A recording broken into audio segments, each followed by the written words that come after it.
Hi, I'm Greg and this is my 650 GT, and I just wanted to talk about how I've improved it over the time I've owned it. Well, I think I've improved it. I ordered the bike in August 2018 and waited over 6 months to receive it. Sight unseen and unridden, bit of a gamble, but I wasn't disappointed. While I waited, I had seen a lot online and watched video and read stories about the bike, and they'd made my mind up I wanted to improve it.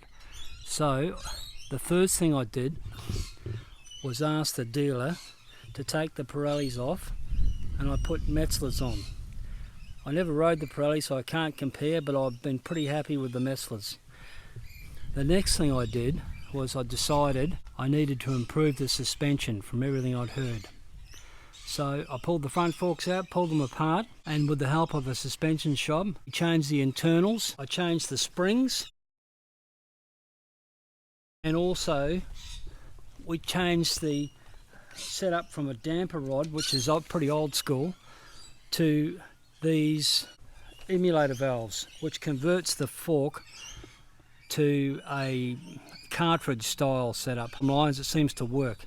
The rear end, I took off the original Gabriel shocks and put these YSS gas shocks on. A few reasons. One, the spring preload is infinitely adjustable on the thread. Also down here, it's got a 60 position adjustment for the rebound and compression dampening.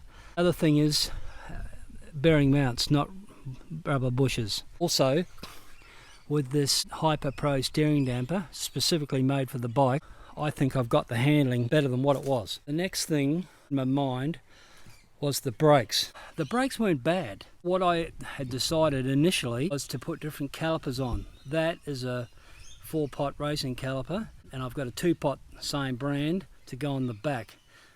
But in the end I gave up because of the wire spoke wheels. There's a real problem mounting the calipers. They foul on the spokes. So I had to think of another way. So what I've ended up doing is, with the help of EBC in England, I have changed the pad to double H sintered pads and changed the front and rear rotor to EBC rotors. A bit overkill, but the brakes are definitely better than what they were. From a technical point of view, I've also used good quality brake fluid, and I've also changed some of the hardware. You can see titanium banjo bolts, mounting bolts, dismounting bolts, etc. Front rotor is a little bit lighter than the factory one. Another thing I did, changed all the nipples to titanium nipples. It saves a little bit of weight, they stay looking good forever. From an aesthetics point of view, changed all the casing screws to stainless. Around the place a number of other screws, titanium, stainless,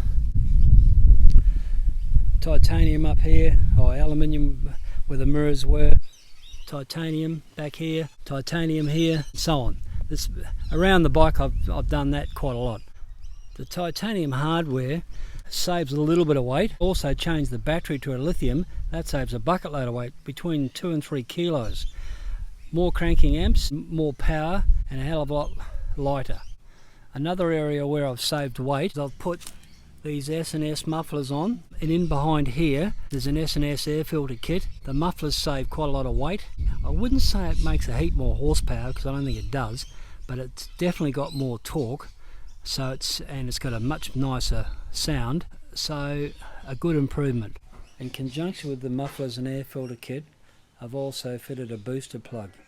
This helps initial throttle response and low end manoeuvrability enormously. I've swapped out the plugs to iridium plugs, and I did the first service or the oil change and filter, and I've gone to a full synthetic oil, which it seems to run really well on. Other little things, the oil filler plug, I've taken that out and put this German oil temp gauge in, which I think's it's very handy. I've changed the rear brake reservoir to a CNC aluminium one. Oh, there's more titanium bits. Levers, adjustable levers, which are great. Grips, genuine bar end mirrors, which are great. Adjustable spring preload on the fork caps. Genuine accessories like the master cylinder reservoir, the fairing, gaiters. Another improvement is I totally converted the whole bike to LED. So LED headlight conversion, a park light, managed to find after a lot of messing around, LED indicator bulbs that'll fit because they're quite small. LED brake lights, didn't need to do it, but in there is the relay for the indicators so I can adjust the flashing speed.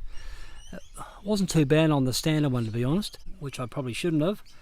Is the chain. I put a DID XO-ring chain on, good quality chain. When I took the factory one off, I think it's probably something equivalent. So that's really ended up being an aesthetic thing, because I don't think it's really technically any better than the factory one. I'm sure everyone's heard aftermarket mufflers, but I'll just start it up.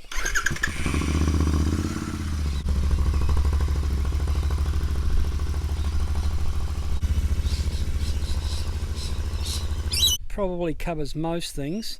That's what I've done, and there's potentially more, but at this point I'm going to stop and just enjoy riding it. Thanks for watching.